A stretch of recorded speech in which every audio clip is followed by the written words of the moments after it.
bankrupt them and you're willing to lose all your money in the process, whatever. I'm not living that life, but good for you. Yeah. All right. So, you know what else is hilarious? What's that? Somebody spent $69 million on a JPEG. What's a JPEG? It's just a digital image. It's just an image on the computer.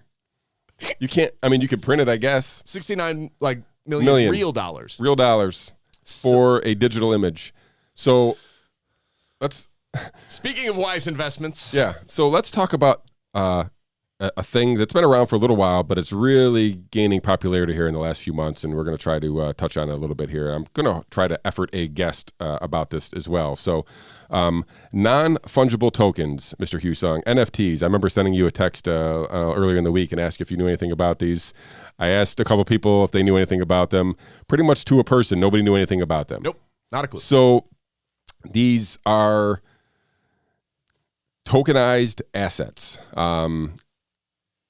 The reason I became familiar with it first was a product being offered by the NBA, the National Basketball Association, called NBA Top Shots. They're basically selling basketball cards, but instead of the traditional cardboard card you would get in a pack, these are packs of video clips. So you buy a pack of video clips, and as you open the pack, you get, I don't know, a LeBron James, a John Morant, a whatever card of a video, and you get to now you own this video clip. And the reason you own it, or how you can own it, is that it is tokenized on a blockchain. So there's limited numbers of these, and some of these cards can be 1, some of these cards can be 50, 49, 299, whatever they are. They can be limited, and therefore making them rare. This same video clip, me and you could watch this video clip. If we went to NBA Top Shots right now, we could watch it just like anybody else could watch it. And yet this guy owns it. I don't know, but one of the NBA cards, video cards, sold for $208,000. Which one? LeBron James. I mean, he's pretty good. No, I mean, he's good, but I mean, it's a video clip. As like I said, everybody, me and you could go watch the clip right now. Like it's on YouTube. It's there, but we don't own it. So I guess go ahead. I was gonna say similar to we talked about this before we went on the air. Is okay. Well, somebody could own the Mona Lisa, right? And then you could have a bunch of replications of the Mona Lisa that you could hang on your wall. And like, oh, I got the Mona Lisa on my wall, but where there's really only one Mona Lisa. And this tokenization allows there to be digital art and allow there to be ownership of the art, even though copies could be made. Yeah. So something is worth what somebody will pay for it. It's that simple. If somebody thinks this is worthwhile and this is an investment, and the reality is, why is the Mona Lisa worth millions of dollars? Because somebody decided it is. That's it. There's no other reason. It's not like we have, with all the technology we have today, we can do it. The same time, the reason that like art, at least I sort of understand, I don't get this of, all right, I own a video clip that was aired live on different channels and everything else, and that I can watch at any time. And it's not the skill of the artist that's going into it. Does that make sense?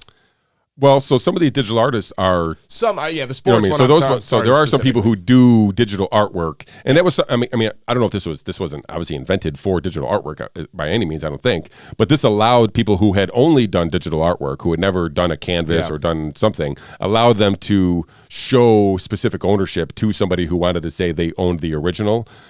Again, you know, there's a copy on the computer. You could make it your background if you want to, and probably for free. And instead of spending, you know, $208,000 on a video or whatever it is on a digitized art. I mean, this is it's so weirdly crazy new that I don't think this is going to be the end of it, though. I think this is going to be just the beginning. I've heard the NFL.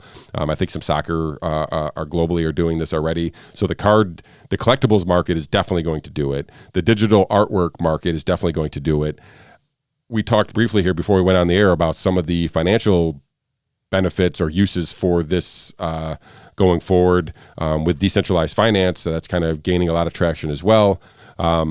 I don't know. I think it's a future it's a technology that's here now, but I don't think we really fully understand where it's going to go in the future. Oh, I definitely don't. And I guess here's my thing. I don't understand why anybody would pay an obscene amount of money for a sports card, a piece of art, a digital clip, or anything. It's not what I'm into. It's not my thing, but I don't have to understand it. I don't have to agree with it for it to have real value. It's nothing I don't buy and sell baseball cards. I have a bunch from when I was a kid, but it's not a hobby. It's not something I understand. It's not something that I would ever engage with as a form of currency of like, okay, this is worth X amount of dollars and I could trade it or whatever else. It's just not what I'm into. Doesn't mean it's not real. It is real.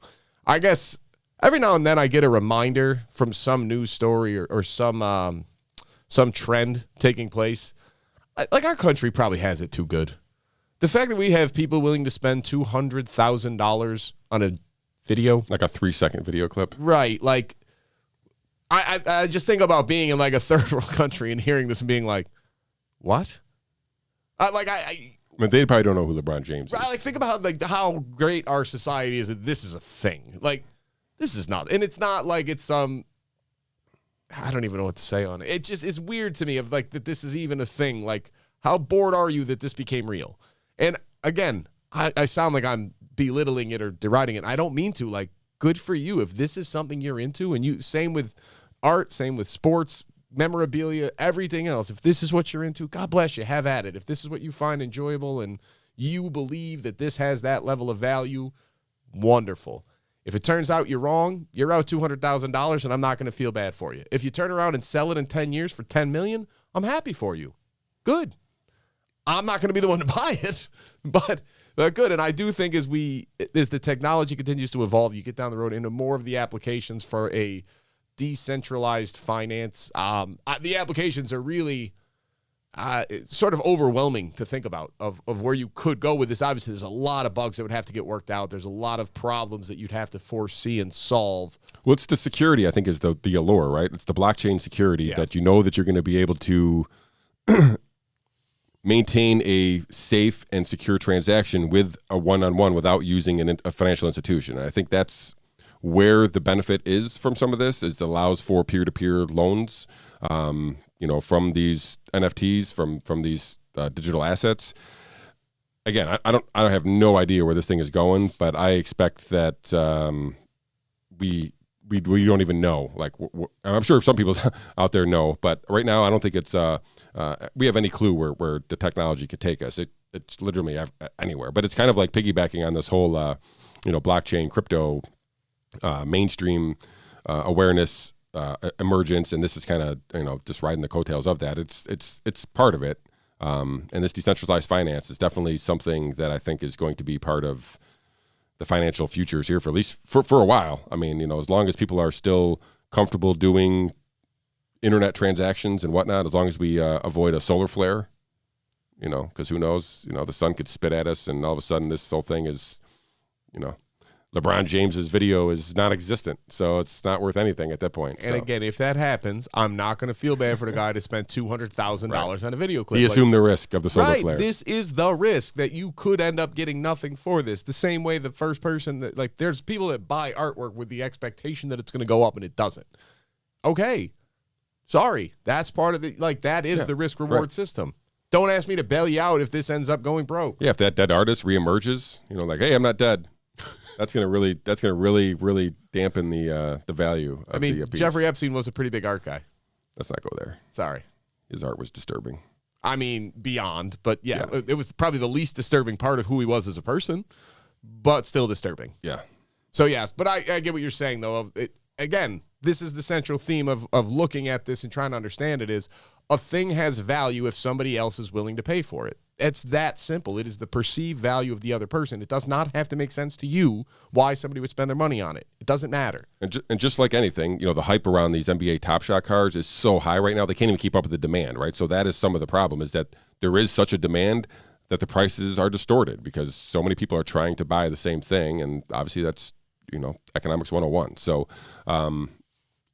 maybe that will temper a little bit as they kind of roll out more and more and become – or maybe other sports obviously roll out stuff. So the NFT dollar is there diffused a little bit, spread out over a bunch of different asset markets. That's not necessarily just isolated into the NBA Top Shots right now or digital art or whatnot. So maybe that thins out some of the buying power, but I don't think NFTs as a technology, as a way to secure ownership is going away. So this this is something that I just kind of want to pay attention. I am going to look for a guest for this. Yeah, if anybody out there knows somebody that's more knowledgeable, which is not a very high bar, admittedly, on the NFTs, please send us stuff. Yeah, you leave the comments, post on the Facebook post or Twitter, or wherever you can find us. Leave us a note on somebody who might be able to help us.